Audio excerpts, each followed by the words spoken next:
Hello guys, Kannappa treasure చూస్తున్నా సేపు literally goose bumps అయితే వచ్చాయి భయ్య. ఇకపోతే మంచు విష్ణు కెరీర్లోనే one of the best move అయ్యే ఛాన్స్ అయితే ఉంది. ఇకపోతే తిన్నడు పాత్రలు మాత్రం మంచు విష్ణు చించేశాడు. రుద్రుడిగా ప్రభాస్ క్యామ్ అయితే నెక్స్ట్ లెవెల్ లో ఉంది.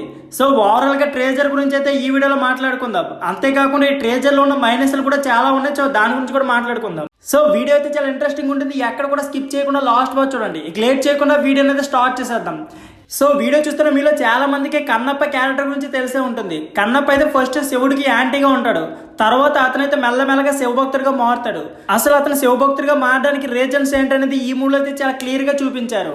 సో ఈ ట్రేజర్ గురించి మాట్లాడుకుంటే ఈ ట్రేజర్ లో మంచు విష్ణు ఒక గూడెం చెందిన వ్యక్తి. అతనైతే మంచి విలుగారుడు. ఇకపోతే ఆ గూడెం మొత్తం అతని పైన ఆధారపడి ఉంటుంది. సో ఆ గూడెంలో ఒక శక్తివంతమైన లింగం ఉంటుంది. దాన్ని వాయులింగం అని పిలుస్తున్నారు. సో ఆ లింగం కోసం చాలా మంది అయితే ఆ గూడెంపై దాడి చేయడం అనేది జరుగుతుంది. సో వాళ్ళందరినీ కూడా మంచు విష్ణు ఒంటరిగా ఎదుర్కొంటాడు. సో ఈ ట్రేజర్ లో మంచు విష్ణు ఎలివేషన్ ఉంటుంది భయ్య, నెక్స్ట్ లెవెల్ లో ఉంటుంది. తిన్నడును దాటి వాయులింగాన్ని సంపాదించడం అనే డైలాగ్ అయితే నెక్స్ట్ లెవెల్ లో ఉంటుంది.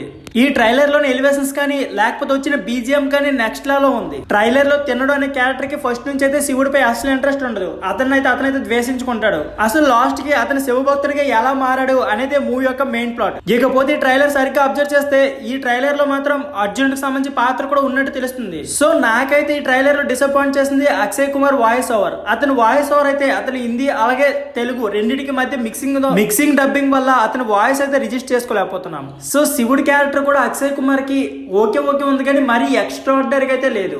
ఇకపోతే కెమెరాలకు వచ్చిన ప్రభాస్ అయితే ఎంట్రీ నెక్స్ట్ లెవెల్ లో ఉంటుంది. సో ఈ మూవీలో ప్రభాస్ ఎంట్రీ తిన్నడికైతే శివభక్తి ఉండదు. సో ప్రభాస్ శివభక్తుడిగా అతనైతే మార్చాలి. అంటే శివుడికి అంతేకాకుండా తిన్నడి పాత్రకి రెండింటికి మధ్య కనెక్ట్ చేసేది ఈ రుద్రుడు అనే పాత్ర. సో ఇక్కడ రుద్రుడు అంటే రుద్రాక్షతో సమానం అనమాట. సో ఓవరాల్ గా ట్రేజర్ అయితే నెక్స్ట్ లెవెల్ ఉంది. బట్ మూవీలో కొద్దిగా డిసప్పాయింట్ చేసింది ఏంటంటే రన్ టైం. ఈ మూవీ అయితే 3 గంటల 10 నిమిషాలు అయితే ఉంది. సో ఇంత రన్ టైం ని ఎంగేజ్ చేయగలరా లేదనేది మనమైతే థియేటర్ లో చూడాలి. సో ఫ్రెండ్స్, ఇదే వీడియో నచ్చితే please like and subscribe my channel. Thank you for watching.